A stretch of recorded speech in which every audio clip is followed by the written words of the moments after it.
some cases.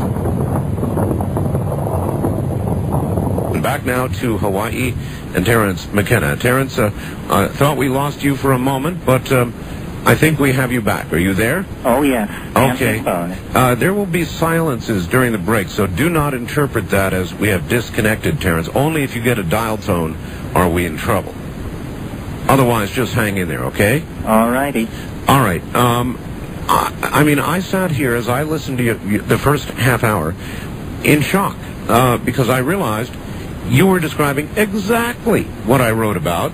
And what I did, Terence, I realized that a lot of people say this quickening, or whatever you want to call it, whatever name you want to put to it, is a byproduct of mass communication. And I began to realize, no, it is not a product of mass communication. Yes, we're hearing about it more and more volumes of it, but in fact, what you are describing is really going on, and I documented that much in my book, in real everyday life, in each one of these areas and many more. I documented the fact that it is not mass communication that is beginning to quicken things, but there is another process at work.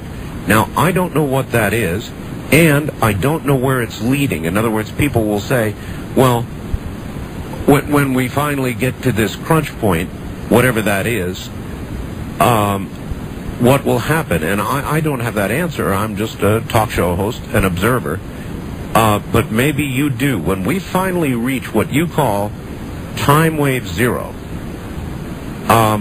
what is going to happen?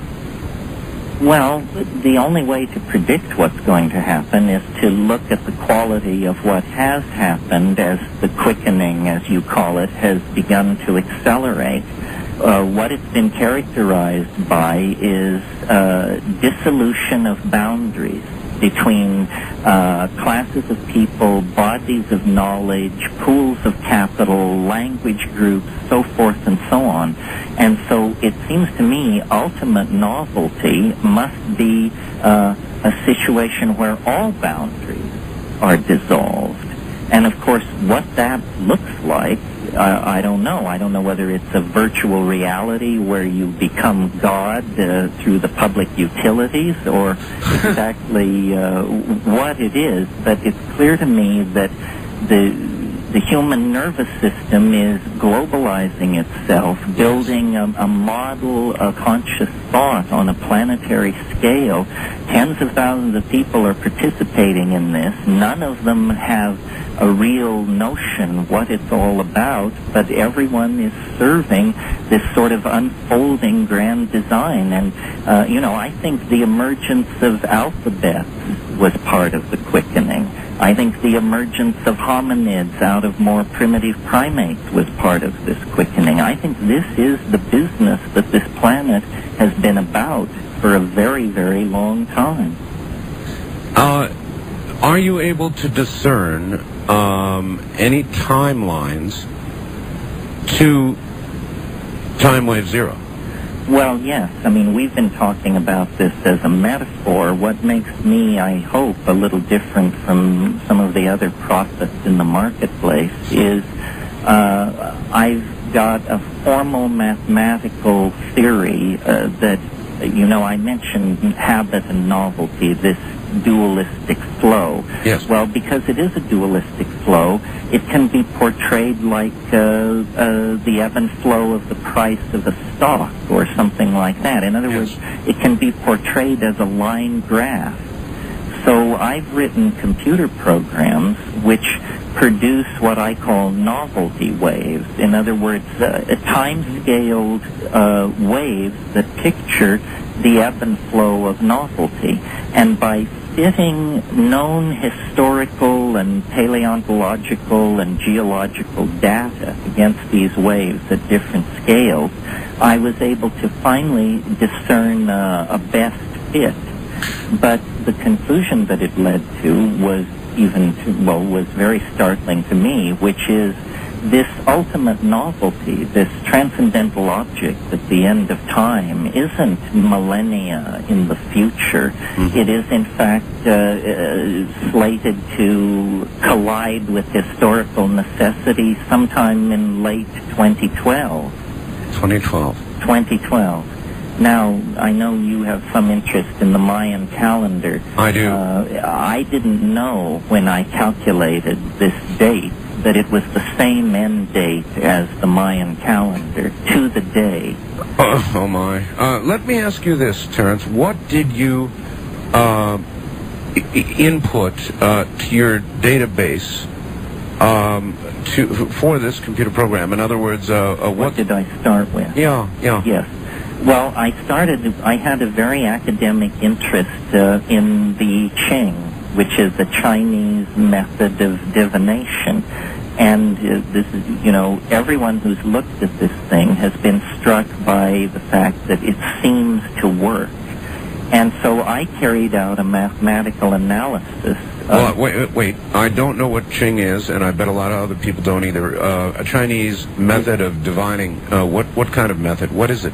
Well, it's existed for thousands of years in China. It's sometimes done by throwing 50 stalks, or sometimes done with coins. But it's a method of producing a thing called a hexagram, which is made up of either broken or unbroken lines, but 6 on top of each other.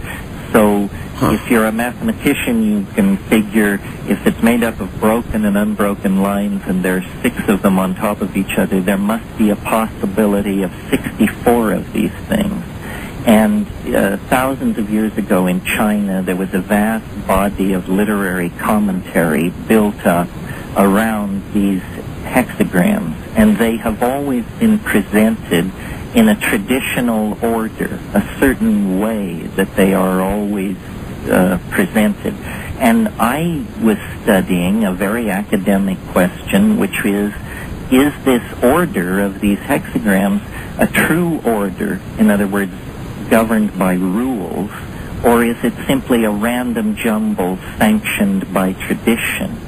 And this very obscure academic question led ultimately to the discovery that the I Ching was a 384-day, 13 lunar cycle calendar. And then from there I realized that this 384-day calendar was actually a nested subset in a fractal timekeeping scheme that was really more accurate and more sophisticated than anything in the West. So what I'm really suggesting here is that in the same way that the West conquered the nature of matter through the elaboration of modern science, about 4,000 years ago in China, a deeper analysis of time was carried out than has ever been undertaken in the West. It's quite... Oh, Terence, what is your website? It's at Levity. It's www.levity.com. And then just click on Terence McKenna there. Levity is Levity. So it's www.levity.com? Correct. We'll get a link up shortly. Well, I think you do. I visited your website today. You've got good people. Yeah, Keith he does a wonderful job. All right, well, so then you get there and then just click on Terence McKenna and be sure you're buckled in from the sound of what I've heard so far. Well, the interesting thing, you see, Art, is with a wave like that, you can do what's called retrodicting. In other words, if you have a wave of novelty that describes the past, yes, you have to correctly predict the Italian Renaissance, the Greek Enlightenment, the modernity of the 20th century. Yes. And so by predicting the past, we've gained confidence that this wave predicts the future. That sounds quite scientific. In other words, science is repeatability, and if you can repeatedly demonstrate that you can mathematically show the events of the past, then yes, I would imagine you could project. Well, so I've been at this since 1975, but the theory is, in a sense, very conservative. It never says what will happen. It says when interesting things are highly likely and when you're just wasting your time. When you look out or project out toward 2012, what is the magnitude